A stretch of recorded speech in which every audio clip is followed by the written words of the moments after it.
ভোটে দেরি করাতে সরকারি সমস্যা তৈরি করছে অভিযোগ করেছেন বিএনপি মহাসচিব মির্জা ফখরুল ইসলাম আলমগীর। পল্টনে জাতীয় বিপ্লব ও সংহতি দিবসের র্যালির আগে সংক্ষিপ্ত সমাবেশে তিনি এই অভিযোগ করেন। এ সময় বিএনপি নেতারা বলেন, বিএনপিকে যারা দুর্বল ভাবছে তারা বোকার স্বর্গে বাস করছেন। বিস্তারিত রাশেদুল কাদেরের রিপোর্টে। ৭ নভেম্বর বিপ্লব ও সংহতি দিবস পালন করে আসছে বিএনপি। নির্বাচনকে সামনে রেখে দলটি এবার দিবসটি পালন করছে ভিন্ন মেজাজে। সারা দেশে সভা সমাবেশ বা র্যালির মাধ্যমে মূলত নির্বাচনী প্রচার শুরু করল বিএনপি। সকালে দিবসটি উপলক্ষে বিএনপির প্রতিষ্ঠাতা সমাধিতে শ্রদ্ধা নিবেদন করেন দলের মহাসচিব ও সিনিয়র নেতাসহ বিএনপি ও দলটির অঙ্গ সংগঠনের নেতাকর্মীরা।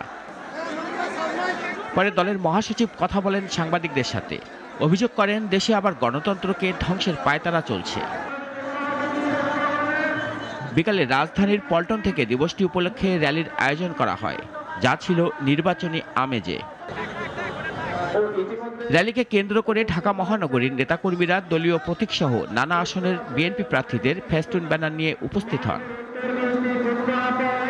র্যালির পূর্বে আয়োজন করা হয় সংক্ষিপ্ত সমাবেশ। এতে দলের মহাসচিব বলেন, কয়েকটি দল নির্বাচন বানচাল করার চেষ্টা করছে। আজকে দুর্ভাগ্য আমাদের, আজকে অন্তর্বর্তীকালীন সরকার যাকে আমরা সম্পূর্ণ সমর্থন দিয়েছি, তারা আজকে নিজেরাই আজকে একটা অবস্থা তৈরি করছে যাতে করে নির্বাচন ব্যাহত হয়। জাতীয় সনদ বাস্তবায়নের প্রক্রিয়ার বিষয়ে রাজনৈতিক দলগুলোকে সরকারের বেঁধে দেওয়ার 7 দিনের সময়ের সমালোচনা করেন মির্জা ফখরুল।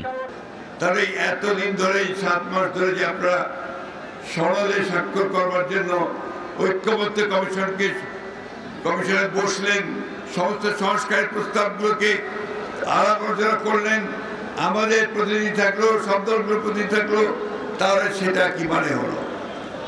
অসংখ্য টাকা খরচ করে আপনারা সেটা যেটা করলেন, সেটা রাজনৈতিক দলগুলোর কোনোই কিন্তু সমাধান হয়নি।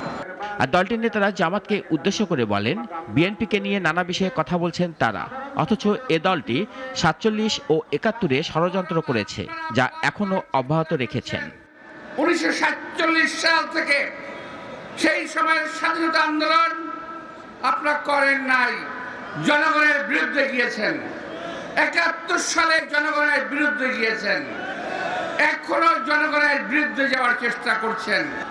আপনারা যদি আমাদের এই নম্রতাকে, এই ভদ্রতাকে যে দুর্বলতা ভেবে থাকেন, বোকার স্বর্গে বসবাস করছেন। বিএনপি যদি মাঠে নামে, আপনাদেরকে ট্যাবলেট খাওয়ার জন্য খুঁজে পাওয়া যাবে না। দলীয় নেতাদের বক্তব্য শেষে শুরু হয় র্যালি, যা পল্টন থেকে শুরু হয়ে কাকরাইল, মৎস্য ভবন হয়ে রাজধানীর বিভিন্ন পয়েন্ট ঘুরে পল্টনে এসে শেষ হয়। রাশেদুল কাদের, নাগরিক, ঢাকা।